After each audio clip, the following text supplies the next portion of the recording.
What's going on? Good evening, good morning, good afternoon. It's Hannah, your hair girl, mixing and matching. How's everybody doing today? Hopefully everybody's having a wonderful day. Oh, my ear itches. What does that mean? I am coming to you to talk to you about a sensitive subject. Last night I did the same video and it's sharing something in my life that I don't tend to share with the public. A lot are very sensitive to the subject I'm about to bring up. I have only few select people that have known what I've went through in my life.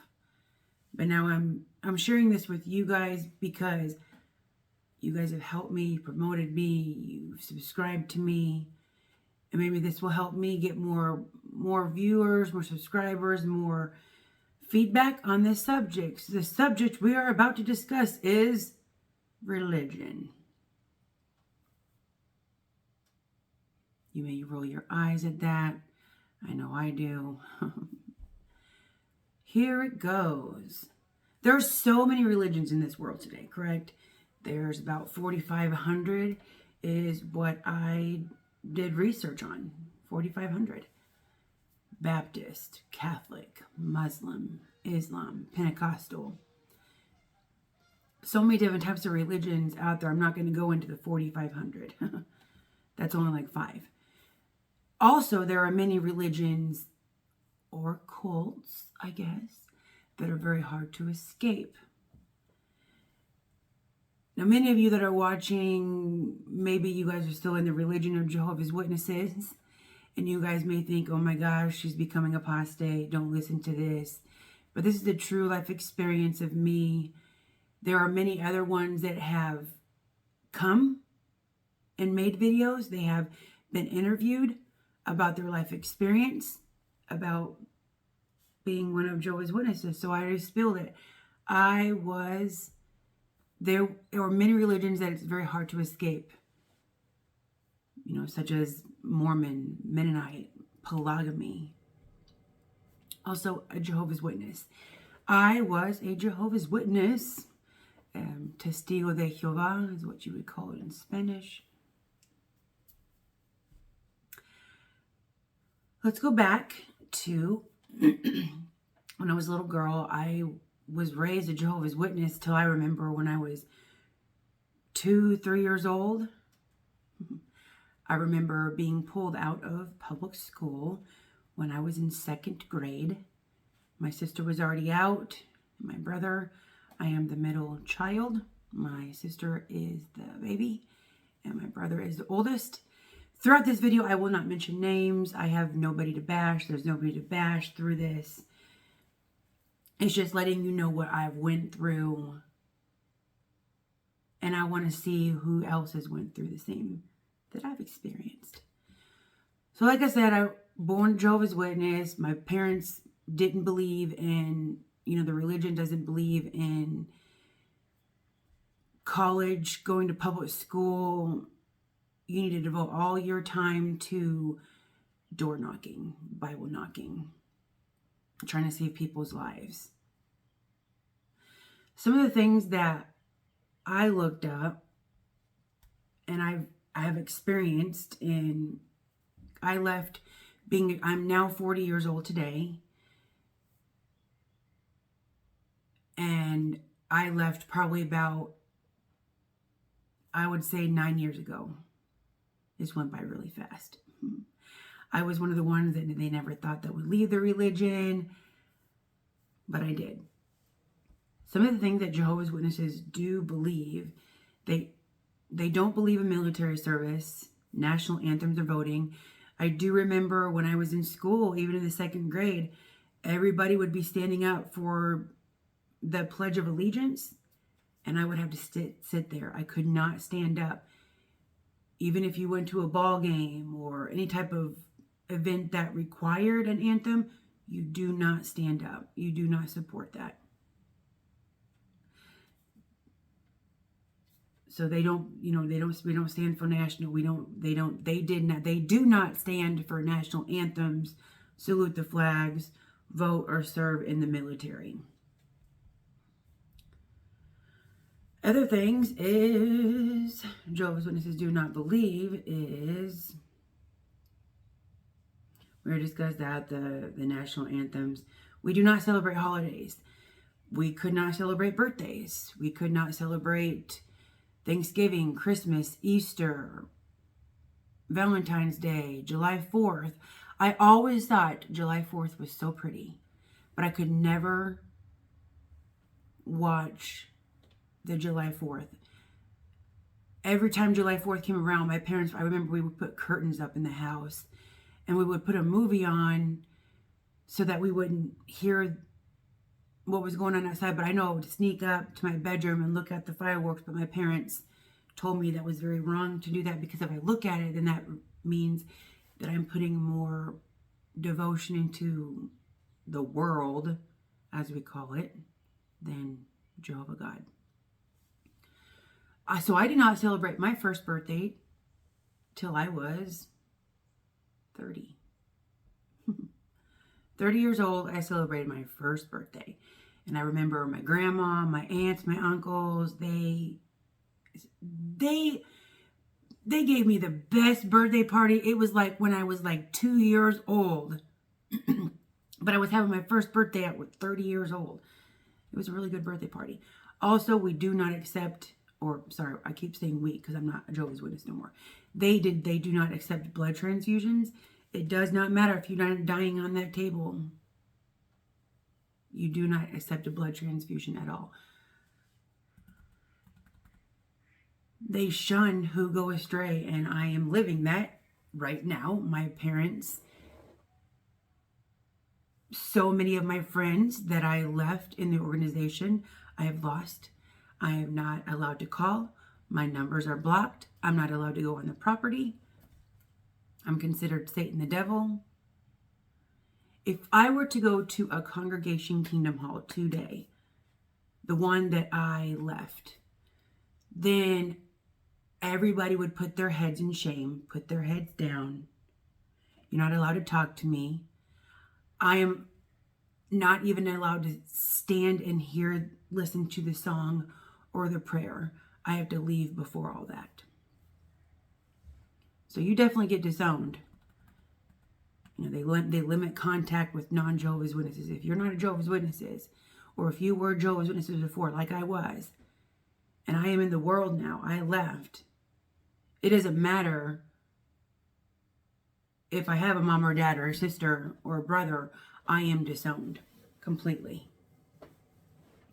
They also believe that Satan is real and he's here on the earth. Yes, I was taught that this earth was going to be turned into a paradise and everybody wicked in the world would be destroyed and this whole earth would become a paradise one day eventually. We would also have a resurrection. We were also taught that we would see our dead loved ones again. They would be resurrected in front of us. Like they would be dead, but then they would come alive in front of us. And then our bodies would become young again. It would be perfect. So much. They believe sins require 2 witnesses. If you do a sin, like for instance, like I smoked a cigarette. Oh my gosh, I feel so bad. Okay, you got to go to 2 elders and explain to them why you smoked a cigarette. And if you don't feel bad, you could be disassociated or disfellowshipped. Disassociated just means just watch the association with this one certain person that committed this sin. And disfellowship means you do not care what you did. And that's just something you can continue to do. And that means you cannot go from door to door. You can only go to meetings. You cannot associate with any of your friends at all until you repent. And I don't mean to get TMI, even like oral sex or any type of non-biblical sex act. If you do in the marriage of a Jehovah's Witnesses, you have to go to the elders, 2 elders, and let them know, oh my gosh, I did this to my husband, or I did this to my wife, or I said the word shit and I can't stop saying the word shit, or fuck, I keep saying the word fuck, or I keep watching a violent movie. It's crazy.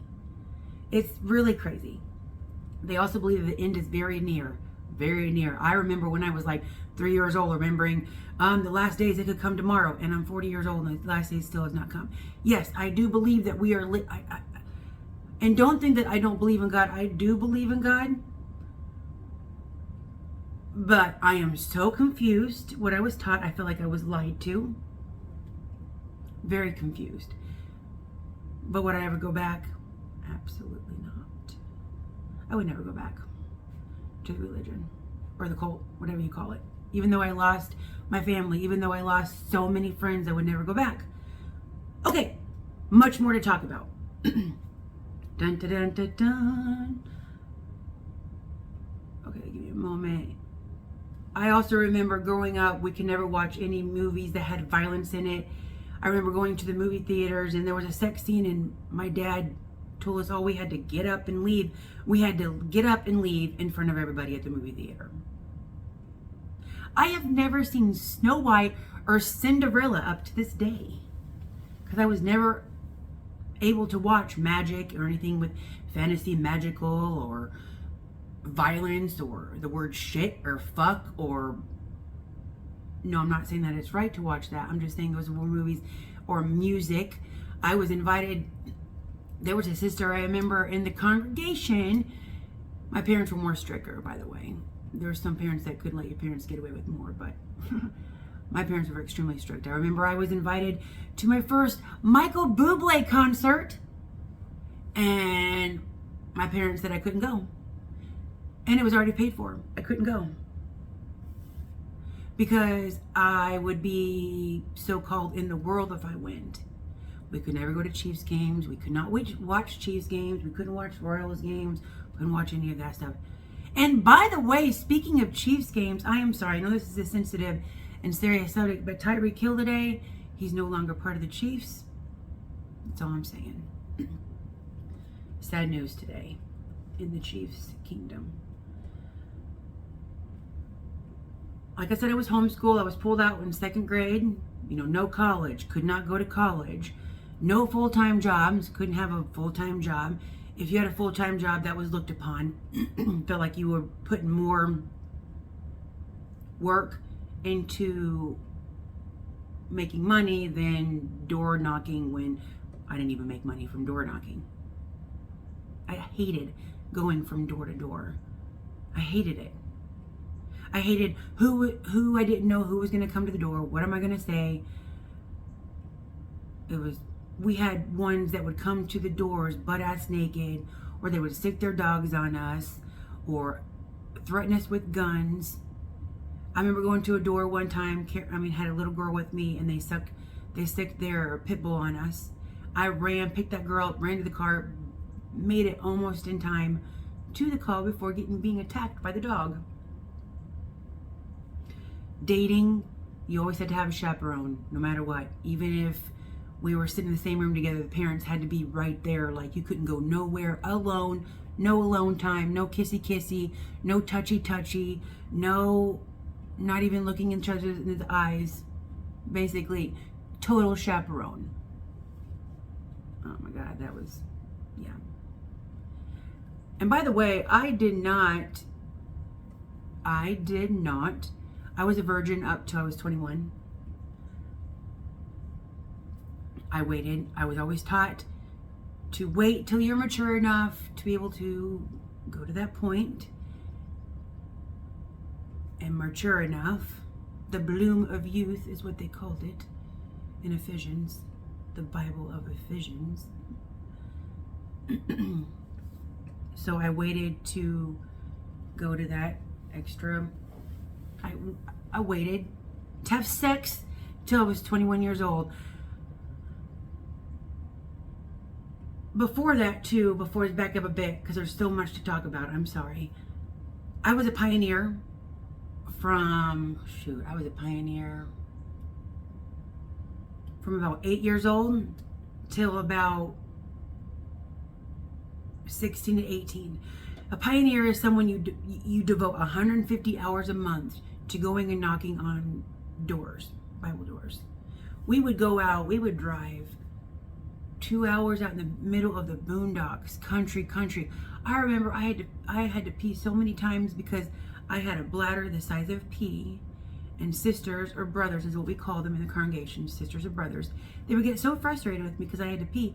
Well, there's a bathroom 30 minutes away. I need to go pee. So I remember peeing behind haystack barrels, behind bushes. There was one sister that went pee and wiped her butt with a leaf and realized it was poison ivy. Got poison ivy in her butt. I remember our car breaking down so many times growing up when I was younger. Car would break down, so we had to use pantyhose to be able to fix the water filter in the car. We had to walk down miles to go get jugs of water to put water in the car so it doesn't overheat. We had to walk. We had to do street witnessing, which we used to do in Holden, Missouri, and we used to do it in Kansas City, Missouri, where you would stand on the side of the sidewalk and you would just greet people with our watchtowers and awakes. Our watchtowers and awakes were like publications, like little brochures with different Bible topics, different topics that are going on in these days. So we would hand them out on the streets. So I was standing on the corner of the streets. Didn't like it. I didn't like it. But I did all this to please my parents. That's all I did. I hated going door to door. I hated being a pioneer. I did everything to please my parents and never myself. And still being 40 years old, I still have an extreme hard time taking care of myself. And I don't like to say that. Okay, so I got married at 21. I was living in Michigan at the time, and my ex-husband was living in Wichita, Kansas. First of all, I love all races. All races. Love them all. I was in the Spanish culture for 10 years. March 20th would have marked about 19 years that we would have been married. March 20th, about 9 years ago, 9 or 10 years ago, it's been so long, we divorced. Like I said, before this, I was a virgin. You know, I got married at 21. You know, we were taught on our wedding night it was supposed to be sacred, pure, beautiful. That was not even close to that.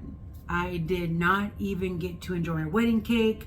I did not even get to enjoy my wedding or reception or my rehearsal. None of that, due to my ex-husband wanting to get back to the hotel so he can consummate the marriage. And it was a horrible experience. So I waited till I was 21 years old, and the experience I had was horrible. We put everything in the wedding. They barely put anything into the wedding besides showing up.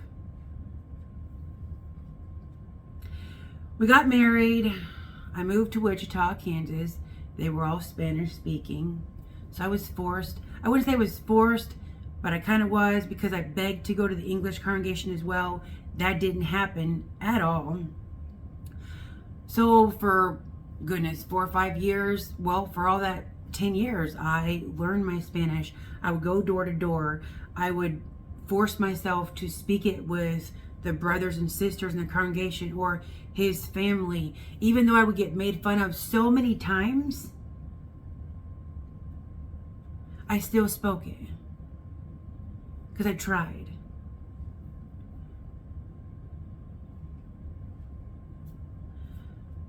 I remember going to Kemper Arena. We would spend 8-10 hours in the assembly. We would have Bible assemblies. There would be like 2,500 to 3,000 brothers and sisters there. And it would be completely in Spanish. And this poor brain didn't understand anything that was coming out of their mouths. And I would have to leave in the middle of session and go stay in one of the hotels to go rest my brain for a couple hours. Then I would come back. I started learning Spanish. I was able to give speeches in front of the congregations. Even though I might have had my paper in front of me, I could still read it. I could still communicate. I was also part of a drama at the Kemper Arena in front of like 3 grand. I was part of that. I was able to speak my Spanish. So I did learn my Spanish, but I also learned, oh my gosh,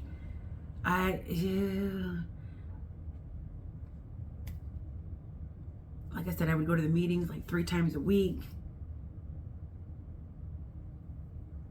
I would go from door to door, almost Monday through Friday, and then the weekends. It was very exhausting, very exhausting. I was married, very horrible, very horrible. Do I ever want to go back? No. Do I ever want to get married? No. I say that at this point, no. I know there's a lot of other people that are in really bad situations, but like I said, I'm just letting you know my situation, what I went through. Goodness, that was a long pause there because I forgot what I was saying.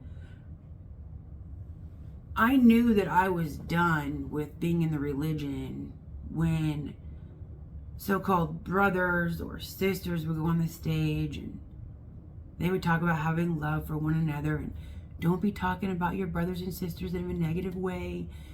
Don't be... Handle yourselves in respectful manners. Don't be child molesters. Don't be alcoholics. Don't be fornicators. Don't be all these whatever, but then you are.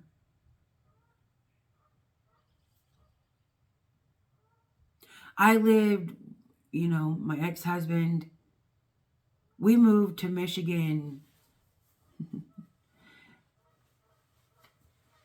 just to be closer to my family and to experience what Michigan was, because I gave a lot of my time to him. 6 years in Wichita. And I was done. I needed a change. Moved up to Michigan and loved it. I loved Michigan so much, and I still miss it. I still love it. I would go back in a heartbeat. I love it. Things happened there, really horrible. I experienced in my marriage, like I said, I'm not saying names, I'm saying marriage, so it could be anybody. I experienced somebody messing with 10, 11, 12, 13-year-olds throughout my marriage.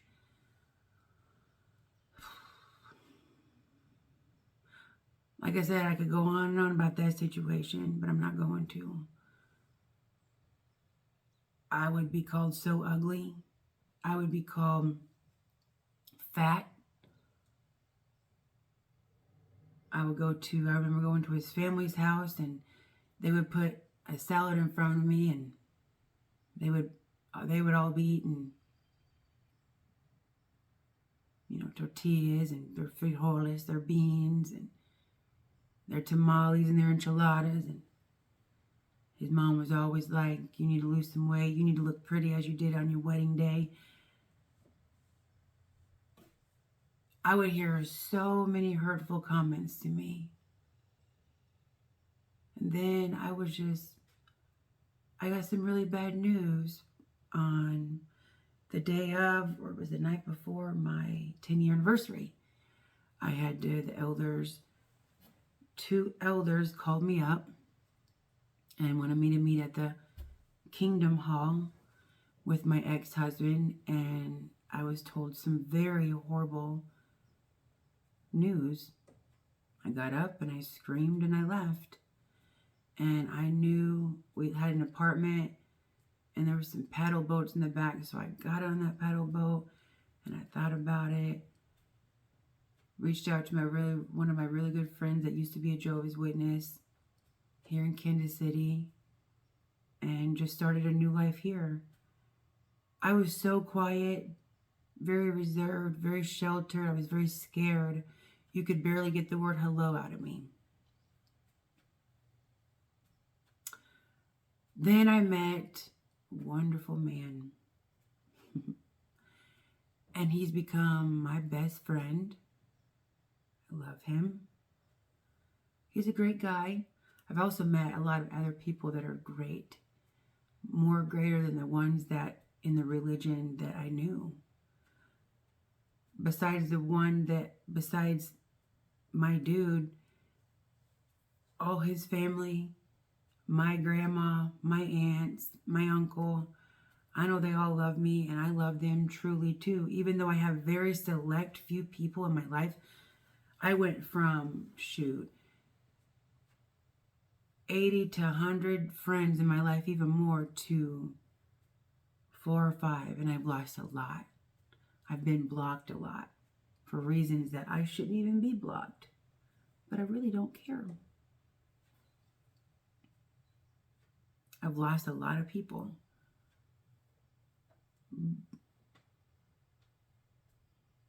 So that is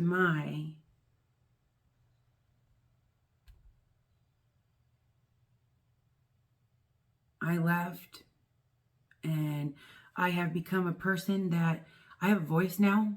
I can finally speak now. And am I happy? Nah.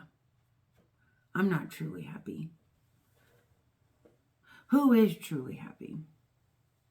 I'm not, but I'm happy because I have a voice that I didn't know I ever had. I'm doing things that I didn't think I could ever do. I still have so much more growing up to do. So much more. And I'm 40 years old. I was held back in life so much. And is this embarrassing to say? Yes. I'm 40 years old and I am going to school to take my GED. What is that about? It's embarrassing to say, but I'm going. And my passion is to be a registered nurse. And that was always looked down upon. I did have my GED. In my heart, I know I had it. I was going to go to college, and I actually went to the nurses' college in Westport, checked it out, about to register, and they asked for my GED.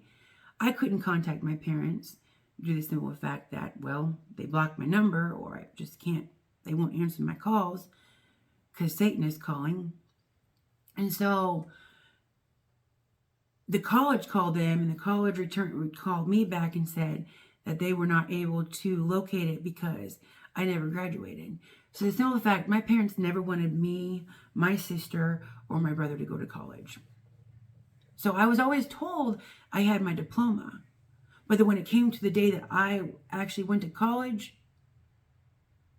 I didn't have it. They didn't have it. So now at 40 years old, I'm going. I should have went a long time ago, but I procrastinated so much. And I beat myself up, and I don't like myself over that simple fact. But I'm going now.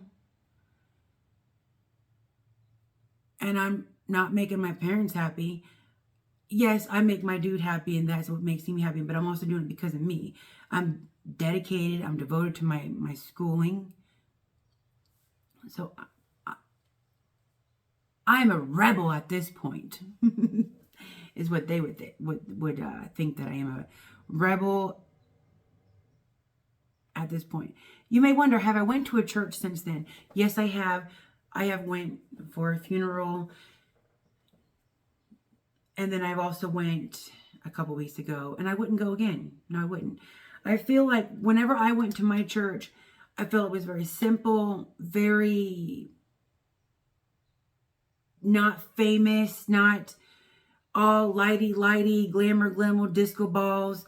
The church I went to, I'm not going to ever again. I wouldn't do it. And like I said, I'm not bashing it. It's just, I feel like if you serve God, you don't need all the disco. You don't need all the concerts. You don't need all the lights and the glitter and diamonds and everything. That's how I was raised. And I still go off that.